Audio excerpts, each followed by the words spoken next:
साथ जो उनका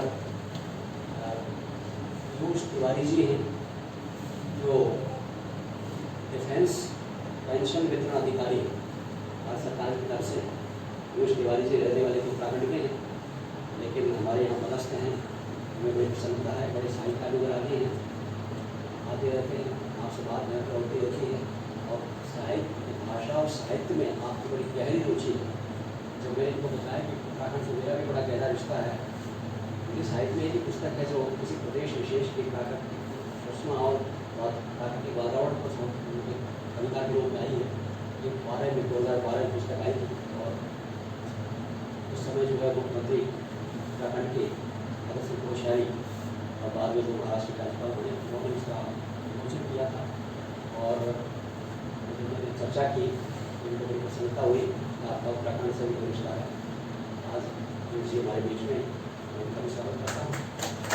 हमारे डॉक्टर सुरेश यादव जी हैं, जिनसे आप सब परिचित हैं। हमारे देवी स्मृति पुरस्कार समारोह में माता दीन जी की जीवन परिचय के लिए आपने मुझे अवसर दिया है, इसके लिए मैं आपका आभार। माता दीन जी का जन्म हमारे निकटवर्ती ग्राम तिगरा में 24 नवंबर 1908 को, और उनके माता पिता पंडित रामलाल जी और श्रीमती रामवती जी के घर में उनका जन्म हुआ। जैसा कि आप सबको विदित है कि गांव तिगरा पूर्ववर्ती रियासत नाभा का भाग, आज़ादी से पहले जो रियासत नाभा थी पंजाब में, उसका भाग था तिगरा। वहाँ पर उनका जन्म हुआ, और उस समय इस क्षेत्र के लोगों को दोहरी गुलामी का सामना करना पड़ता है, जिसमें देसी रियासत नाभा और साथ साथ उसके ब्रिटिश शासन।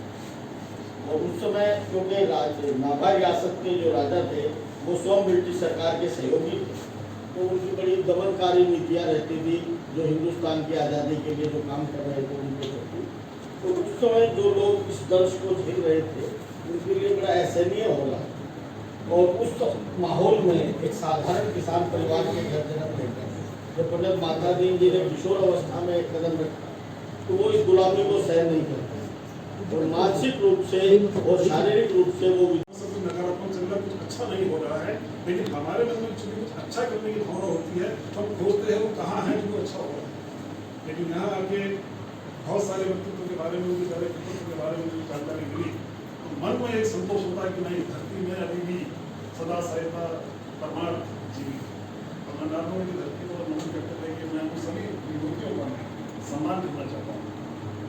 एडवोकेट मेहता जी ने जो अभी पंडित माता दीन का जो परिचय दिया, उसको विचार करने के बाद हमें लगता है कि देखिए कोई व्यक्तित्व कितना महान हो सकता है। जीवन भर वो देश प्रेम के लिए, परोपकार के लिए लगातार निरंतर संघर्ष करते हैं।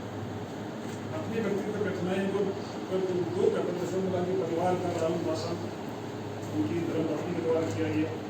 अपने को पूरे तरीके से समाज के और राष्ट्र के उन्नति के लिए, राष्ट्र को पराधीनता से मुक्त करने के लिए, देशी रियासतों के जो आतंकवादी शासन था उसके लिए संघर्ष करने के लिए लगातार उनका जो परिचय थोड़ा बहुत जो मैंने पढ़ा, मुझे लगा कि वास्तव में जीवन में उन्होंने एक निश्चित विराट व्यक्तित्व के स्वामी थे।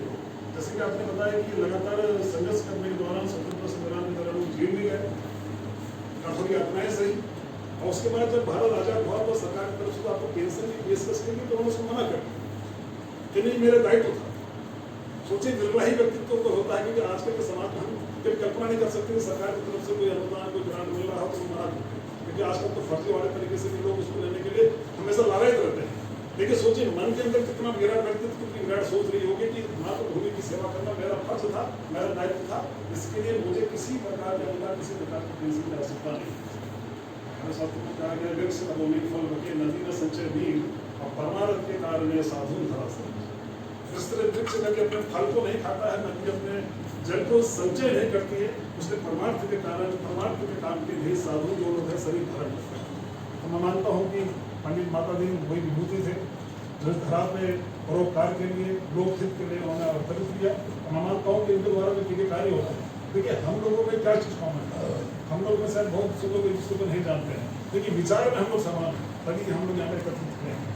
हम लोग की विचार जो भावना है एक कार्यक्रम हो, चाहे हमारे स्वतंत्रता सेनानियों का कार्यक्रम हो, चाहे हमारे देश के प्रति का कोई कार्यक्रम हो, या इसी तरह के भी कोई कार्यक्रम हो, जैसा कि आपने बताया इस प्रकार 200 कार्यक्रम आप कैसे कर लेते हैं। हमारे एक कार्यक्रम के अंदर हम 15 दिन से लगते हैं तो हमारे पसीने आते हैं और आप 200 कार्यक्रम बहुत सहजता के साथ कर लेते हैं। मैं बहुत बहुत आपका अभिनंदन करता हूँ।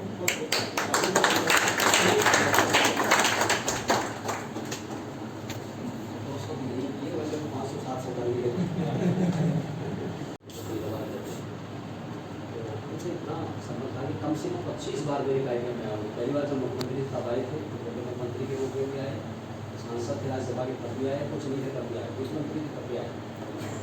तो कई बार कहते थे भाई क्यों नहीं अप्लाई करते पेंशन के लिए। सब लोग पता नहीं कैसे कैसे फर्जी पाकिस्तान से आगे फर्जी पेंशन दे गए। एक बार हमने जो किया था कार्यक्रम उसमें लोगों ने मीटिंग कर दी थी कुछ स्वतंत्रता सेनानी की, ये तो फर्जी है फर्जी है फर्जी। तो क्यों नहीं करते? वो नहीं किया तो क्यों? उनके तो विरुद्ध हो जाएगी बात, उनकी भावना का असम्मान हो जाएगा। और उस समय एक संस्था है हमारे यहाँ तो शायद नहीं, उसका स्वतंत्रता सेनानी समाज समिति यहाँ सरकार की है वो, उसके 5 अध्यक्ष हुए, 500 हमारे न केवल हराए बल्कि 500